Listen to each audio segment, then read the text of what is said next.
నిజమైన పిశాచాలు రాసినవారు కొండలరావు గారు.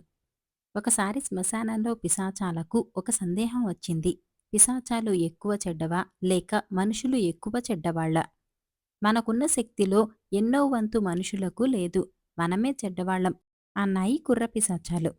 అనుభవం ద్వారా గాని ఈ ప్రశ్న తేలదు.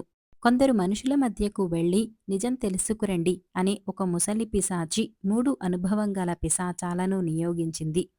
అవి తిరిగి వచ్చి మనుషులే దుర్మార్గులని చెప్పాయి. మనుషులలో దొంగతనము, తాగుడు, జూదాలు లాంటి లక్షణాలు కొల్లలు. అవి మనం ఎరగం అన్నది ఒక పిశాచి. మానవుల్లో మోసం, ఒకరి కాళ్ల కింద ఒకరు గోతులు తీయటం చాలా హెచ్చుగా ఉన్నది అన్నది రెండో పిశాచి. మనలో ఉన్న స్నేహం, సౌభ్రాతృత్వం మానవుల్లో లేవు. సాటి వాళ్లను పీడించటమే వాళ్లకు తెలుసు అన్నది మూడో పిశాచి. మానవులే నిజమైన పిశాచాలు అన్నది వృద్ధ పిశాచి.